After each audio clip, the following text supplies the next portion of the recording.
नमस्कार साथियों, आप सभी का नेशनल अकेडमी यूट्यूब चैनल में स्वागत है। दोस्तों, जैसा कि देखिए मैं आज आप लोगों के लिए बहुत महत्वपूर्ण इंपॉर्टेंट वीडियो लेकर आया हूं, जो कि कक्षा 10 वालों के लिए है। कक्षा 10 वालों के लिए मैं 2 न्यूमेरिकल लेकर आया हूं, जो कि बोर्ड पेपर में हर साल पूछे जाते हैं। इस प्रकार के प्रश्न जो कि 6-7 नंबर में पूछे जाते हैं, या तो 5 नंबर से कम नहीं पूछे जाएंगे। तो देखिए किस प्रकार से प्रश्न कैसे पूछता है बोर्ड पेपर में।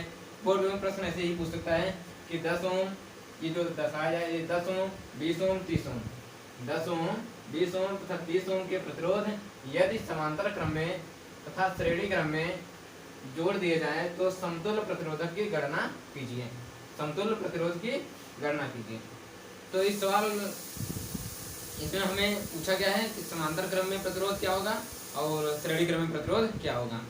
अर्थात अगर आपको समांतर क्रम श्रेणी क्रम में प्रतिरोधों का निकालना है, अगर आपका डेरिवेशन आप किए होंगे तो आपको अच्छे से समझ में आएगा सवाल। अगर आप डेरिवेशन नहीं किए होंगे तो आपको ये सवाल समझ में आने वाला नहीं है, क्योंकि इसी की डेरिवेशन करे होंगे तो आपको फार्मूले याद होंगे। फार्मूले क्या होता है कि श्रेणी क्रम में और समांतर क्रम में प्रतिरोधों का संयोजन का फार्मूला क्या होता है। फार्मूला हमारा होता है, पहला सवाल हमारा क्या है समांतर क्रम में, दूसरा हमारा क्या है श्रेणी क्रम में। तो देखिए पहला हम समांतर क्रम में लगाते हैं। समांतर क्रम, अब देखिए यहाँ पर जैसा कि यहाँ पर जो चिन्ह बना है ओम, यहाँ पर 10 ओम, ओम का चिन्ह इस प्रकार बना है, ये ओम है। ओम मतलब बताता है ओम कि क्या है 10 ओम, 20 ओम, 30 ओम प्रतिरोध यदि, मतलब ओम क्या होता है प्रतिरोध का मात्रक है ओम। ओम को इस तरफ दर्शाया जाता है, या तो इसकी जगह आप दर्शा नहीं सकते हैं तो आप ओम लिख भी सकते हैं। यहाँ हम 10 ओम लिख भी सकते हैं, लेकिन किताब में क्वेश्चन में अगर आपको आएगा बोर्ड पेपर में किसी तरह से आएगा, दर्शाया जाएगा। अर्थात जान लीजिए कि कुलाम ओम को हम किससे दर्शाते हैं, इस तरह से, इस चिन्ह से क्या कहते हैं। अगर यह चिन्ह कहीं दिखाई दे गया तो आप समझ जाइए क्या दिया है, ओम दिया है। ठीक, अर्थात कितना दिया है 10 ओम, 10 ओम। तो पहले देखिए 10 ओम, 20 ओम, 30 ओम के प्रतिरोध यदि समांतर क्रम श्रेणी क्रम में जोड़ दिए जाएं तो समतुल्य प्रतिरोध की गणना कीजिए। अर्थात मुझे प्रतिरोध की गणना कीजिए किसमें, समांतर क्रम में श्रेणी क्रम में। ये हमारा पहला सवाल था। दूसरा सवाल देखिए, दूसरा सवाल हमारा क्या है कि देखिए ऐसा फिगर दिया रहेगा आपको, ऐसा फिगर दिया रहेगा और उसमें 3-4 पॉइंट दे देगा। उसमें आपको पूछेगा, जो 3-4 पॉइंट दे देगा वही आपको निकालना है। तो देखिए इसमें पहला हमारा चित्र दिया है, इसमें क्या दिया है, पहला प्रतिरोध भी दिया है, इसमें 2 ओम, 3 ओम, 4 ओम। ये हमारा दूसरा सवाल है। दूसरा सवाल में देखिए इसमें पॉइंट यहाँ पर देकर पूछा गया है। पहला पॉइंट में हमारा क्या पूछा गया है कि परिपथ का संपूर्ण प्रतिरोध, क्या पूछा है कि परिपथ का संपूर्ण प्रतिरोध कितना होगा। पहला सवाल इसमें है। दूसरा है कि परिपथ में प्रवाहित धारा कितनी होगी। तीसरा सवाल है प्रत्येक प्रतिरोधक का विभवांतर कितना होगा। क्या होगा कि प्रत्येक प्रतिरोधक का विभवांतर कितना होगा। ठीक, तो देखिए सबसे हम पहले सवाल को हल करते हैं। पहला सवाल हम कैसे हल करेंगे।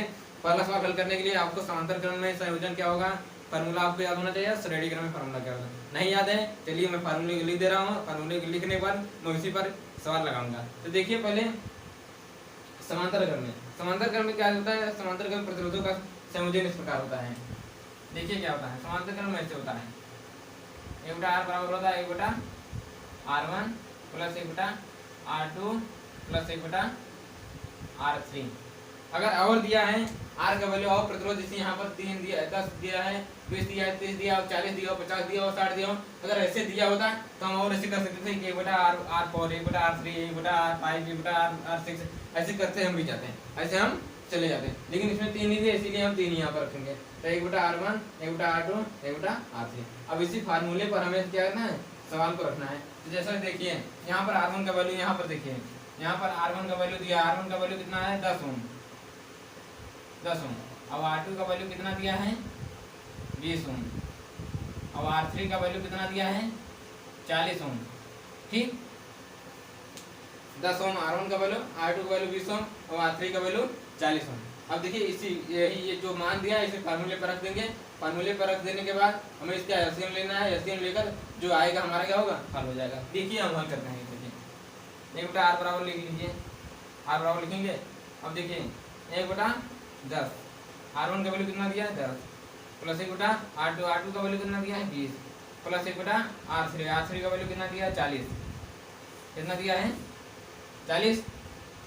देखिए 40 दिया है। अब इसी का एलसीएम ले लेंगे, इसी का एलसीएम ले लेंगे। 1/r बराबर क्या, एलसीएम ले लेंगे 40 आएगा।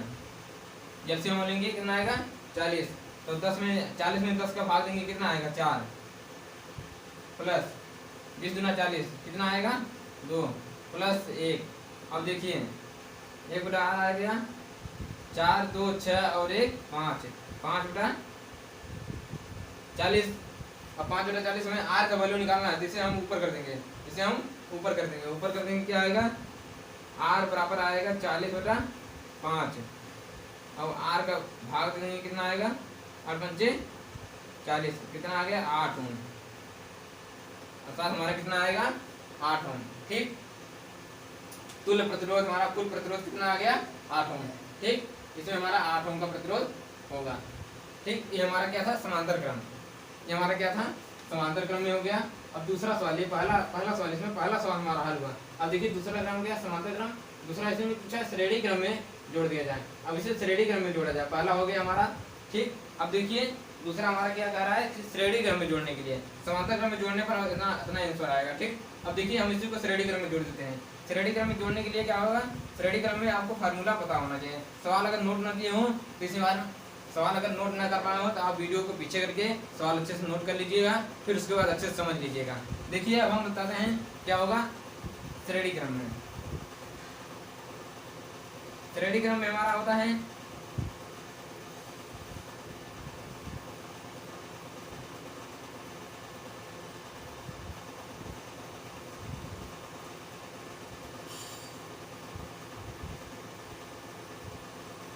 देखिए श्रेणी क्रम में संयोजन हमारा किस प्रकार होता है, इस प्रकार होता है। श्रेणी क्रम में हमारे ये देखिए ये श्रेणी क्रम का संयोजन है, श्रेणी क्रम का इसी संयोजन श्रेणी क्रम में किया जाता है। ठीक, ये हमारा श्रेणी क्रम है, तथा श्रेणी क्रम में हमारा श्रेणी क्रम का समांतर संयोजन का समांतर प्रतिरोध का समतुल्य प्रतिरोध हमारा क्या होता है, ये होता है। श्रेणी क्रम का समतुल्य प्रतिरोध हमारा क्या होता है, फार्मूला ये होता है R बराबर 1 बटा R1 प्लस 1 बटा R2 प्लस 1 बटा R3। अब इसी पर वैल्यू रख देना है, जोड़ देंगे, जितना आएगा वो हमारा क्या होगा आंसर होगा। देखिए जोड़िए, R बराबर हम करेंगे क्या, R1 का वैल्यू कितना दिया है 10 ओम, 10 लिख लीजिए। R2 का वैल्यू कितना दिया है 20 दिया है, 20 लिख लीजिए। R3 का वैल्यू कितना दिया है 40 दिया है, 40 लिख लीजिए। अब इसी को जोड़ लेंगे, इसी को जोड़ लेंगे, जोड़िए कितना आएगा 40 20 60 और 10 70, कितना आ गया 70 ओम। ये हमारा होगा आंसर। ठीक, अर्थात मैंने पहले सवाल को फिनिश किया, पहला सवाल हमारा क्या होगा फिनिश हो गया। पहला सवाल हमारा फिनिश हो गया कैसा, जैसे कि मैंने आपको पहला समांतर क्रम में संयोजन कहा था, समांतर क्रम में समतुल्य प्रतिरोध कहा था, जैसे जो मैंने आपको बताया। फिर उसके बाद क्या पूछा है कि श्रेणी क्रम का समतुल्य प्रतिरोध और श्रेणी क्रम का समतुल्य प्रतिरोध मैंने यहाँ पर निकाल दिया। ठीक, अर्थात इस सवाल का कहने का मतलब यहाँ पर ये सवाल फिनिश होता है। अब देखिए हम दूसरा सवाल पर चर्चा करेंगे। दूसरा सवाल हमारा क्या है, ये है।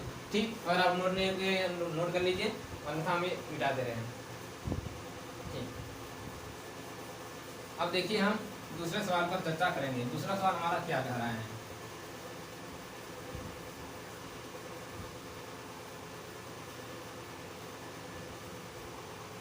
देखिए दूसरा सवाल हमारा क्या दिया है, फिगर दिया है, फिगर दे दिया है। उसमें भी फिगर में क्या दिया है, पहला प्रतिरोध हमारा दिया 2 ओम, दूसरा प्रतिरोध 3 ओम, चौथा प्रतिरोध 4 ओम।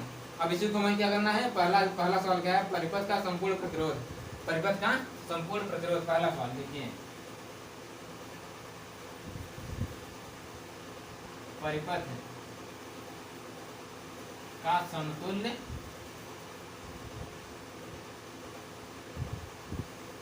प्रतिरोध,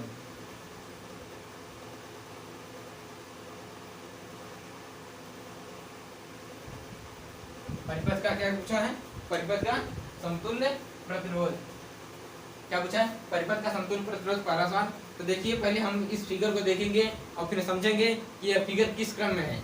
इस फिगर क्या है, श्रेणी क्रम में है या संयोजन क्रम में, समांतर क्रम में, सॉरी श्रेणी क्रम में है या समांतर क्रम में। सर्वप्रथम यह देखेंगे। अगर आपको फिगर से अगर आपका क्वेश्चन पूछा है तो सर्वप्रथम आप उस फिगर से पहचानेंगे कि यह फिगर किस तरह से है, फिगर समांतर क्रम में जोड़ा गया है कि श्रेणी क्रम में। तो देखिए यह फिगर हमारा श्रेणी क्रम में जोड़ा गया है, श्रेणी क्रम में जोड़ा गया है। तो श्रेणी क्रम में समांतर संयोजन, श्रेणी क्रम में क्या होता है, समतुल्य प्रतिरोध क्या होता है, जो कि मैंने पिछले वाले सवाल में बताया।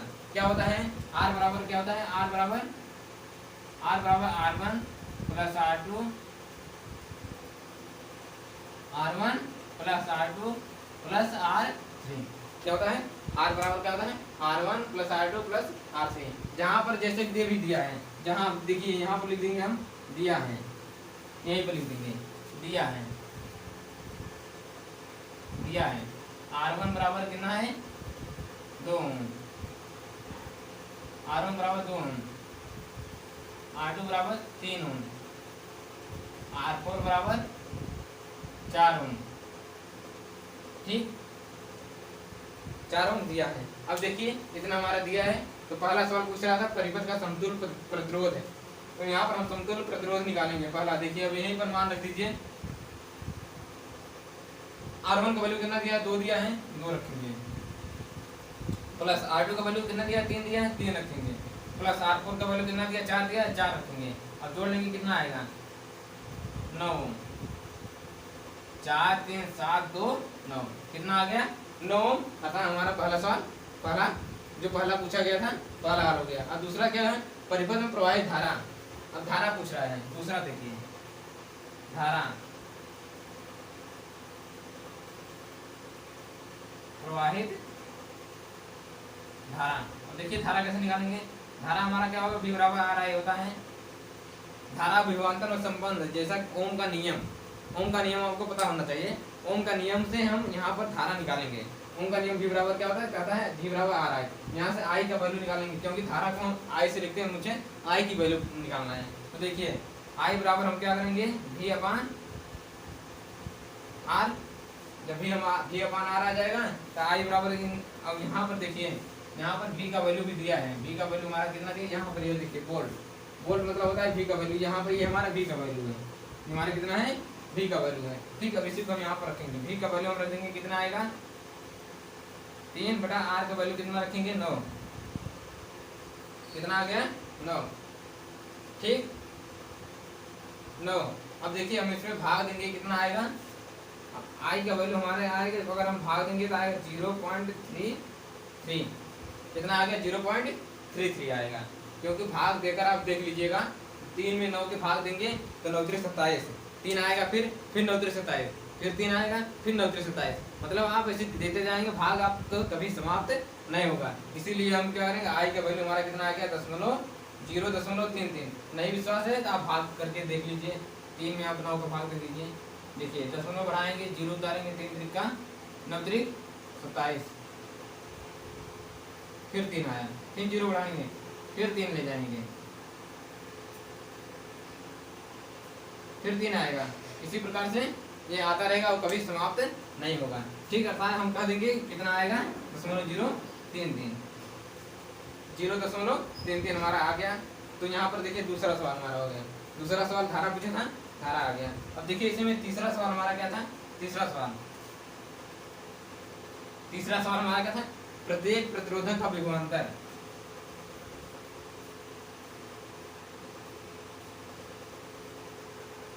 प्रत्येक परिपथ, प्रत्येक प्रतिरोधक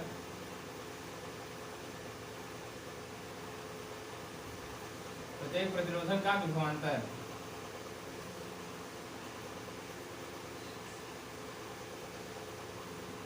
प्रत्येक प्रतिरोधक का विभवांतर। तो देखिए पहला निकाल लीजिए आप, पहले निकालिए, पहला हम निकालेंगे V1 बराबर कितना आएगा। देखिए पहले विभवांतर निकालने के लिए विभवांतर का सूत्र पता होना चाहिए। विभवांतर हम यहीं से निकालेंगे कूलॉम का नियम से, जो कि हमारा कूलॉम का नियम से हम विभवांतर निकालेंगे। तो देखिए कूलॉम का नियम हमारा क्या कहता है, कूलॉम का नियम हमारा क्या होता है, V बराबर RI होता है, अर्थात V हमारा क्या है, यही हमारा विभव है, यही हमारा विभव या विभवांतर इसी को कहते हैं। ठीक, तो V बराबर RI से हम लगाएंगे। देखिए V का वैल्यू हम क्या करेंगे, V के बराबर रखेंगे V बराबर RI, V बराबर RI रखेंगे। अब देखिए V बराबर जब हम RI रख देंगे, V का वैल्यू क्या होगा, V बराबर RI हमारे ये हमारा फार्मूला होता है। लेकिन इसमें भी कहा है कि प्रत्येक प्रतिरोधक का विभवांतर, मतलब जितना प्रतिरोधक दिया, जितना प्रतिरोध दिया गया है सभी का विभवांतर हमें निकालना है। तो पहला प्रतिरोध हमारा यह दिया है, दूसरा तीसरा था, मुझे 3 प्रतिरोध दिया गया है, तो 3 विभवांतर आना चाहिए। तो देखिए हम पहला करेंगे V1 बराबर R1 I। तो V1 का वैल्यू निकालिए। R1 का वैल्यू कितना है, R1 का वैल्यू 2 दिया है, और I का वैल्यू कितना दिया 0.33। तो तो V1 का वैल्यू कितना आ जाएगा 0.66। कितना आ गया 0.66। 0.33 में 2 से गुणा करेंगे 0.66 आएगा। ठीक, अब देखिए दूसरा निकालेंगे। इसी प्रकार दूसरे का निकालेंगे। V2 बराबर क्या होगा, V2 बराबर R2/I। तो R2 का वैल्यू कितना दिया है 3 दिया है, और इंटू 0.33 अर्थात 0.99 आ गया। ठीक, 0.99 आ गया। अब देखिए इसी प्रकार हम तीसरे का निकालेंगे। तीसरे का V3 बराबर R3/I। R3 का वैल्यू हमारा कितना दिया है 4 दिया है, 4 रखेंगे। I का वैल्यू हमारा कितना ही दिया है 0.33। कितना आएगा 4 3 12 1.23 1.32 आएगा 1.32। और सभी का ओम होगा, लघुअंतर मात्रा वोल्ट, सभी वोल्ट में होंगे। सभी हमारा क्या होगा वोल्ट।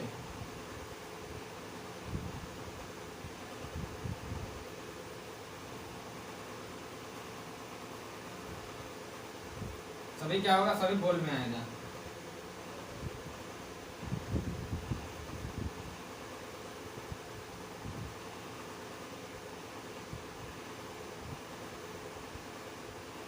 ठीक, अर्थात मैंने पहले प्रतिरोधक का विभवांतर निकाल लिया, दूसरे प्रतिरोधक का विभवांतर निकाल लिया, तीसरे प्रतिरोधक का विभवांतर निकाल लिया। ठीक, जो कहा गया था मैंने उसे पूरा किया। ठीक,